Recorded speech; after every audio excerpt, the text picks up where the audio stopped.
friends, this is Diana with Serenity Links Coaching. I'm going to talk today about 3 of the most important things that you need to know when living in high stress situations. The first thing that you need to understand is the type of stress you're dealing with. Workplace stress is not the same as parenting stress. Normal burnout is not the same thing as traumatic stress. And how the stress got there and what is really driving it matters a whole lot. It's often not the situation at hand or what it appears to be on the surface. More often than not, when we're stressed out, we're reacting to something completely different from a different time and space that we may or may not even be aware of.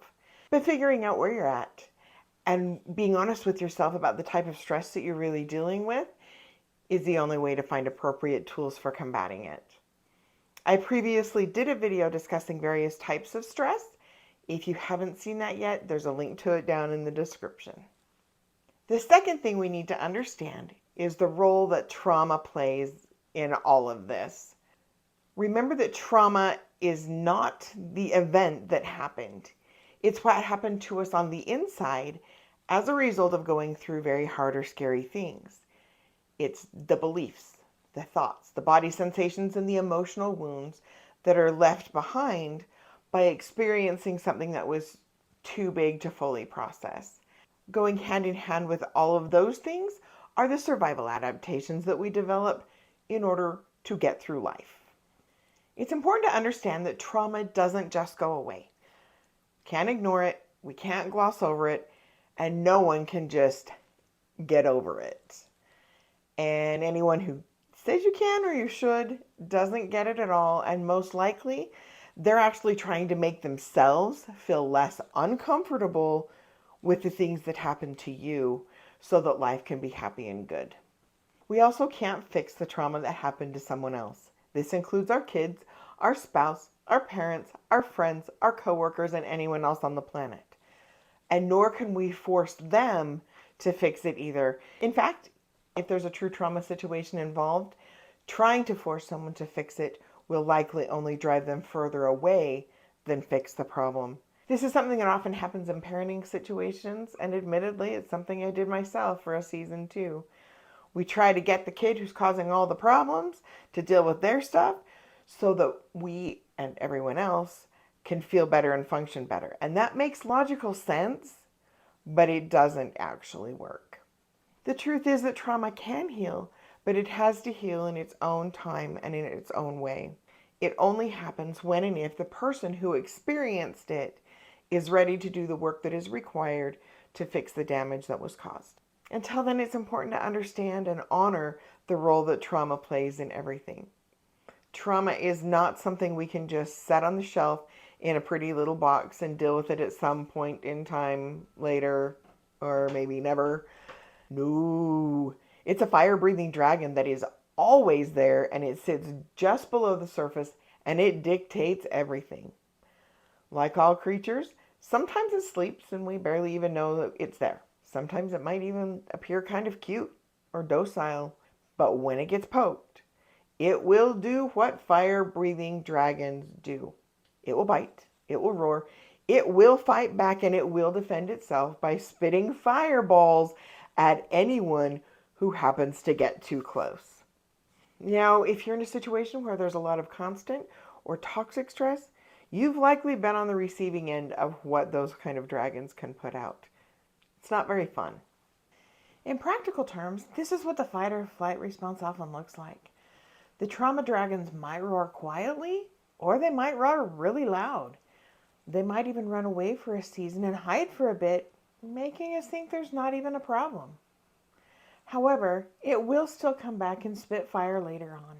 It might not know why, might not even know who it should be spitting at, and it may or may not even know why it woke up or what it's trying to defend.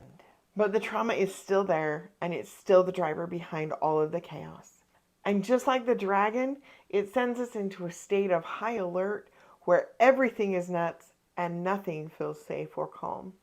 The third and very important thing to understand is that the only way to change the outcome of a high-stress situation is to calm the dragons. We need to recognize the trauma responses for what they are, honor their reasons for being there, and do what we can to calm them down. And when I say that, I don't mean just with our kids, because kids aren't the only ones with dragons. Adults have them too. We moms have them too.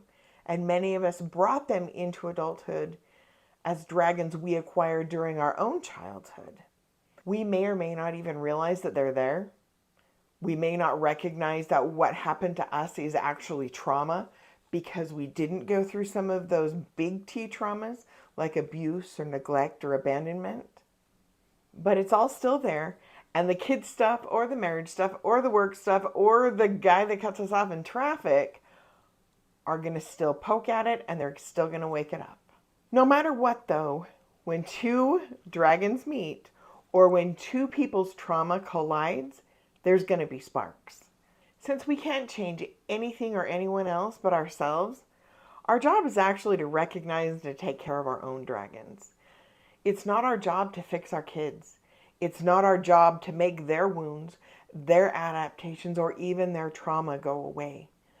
Our job is to make sure that our own dragons are recognized and honored, and that we know where to find safety and peace, and that we know how to help our kids find it as well, so that we're not spitting fireballs at each other. I will be talking in future videos about how to make this happen, so if you want to hear those, be sure and subscribe to my channel and get those notifications. But for now, I want you to step back and take a look at yourself. The dragons are easy to see in our kids, but they may not be so easy to see in ourselves. So I want you to look at what dragons are lurking just beneath the surface for you. And how do you know when they're awake or when they've been poked? And what have you been doing up until this point to try to calm them down and make them go away? And how well is that stuff working for you? Why is this important? Because the better that you know your own dragons, the easier it will be to calm things down in the future. All right, that's all I've got for you today. I will see you in the next video.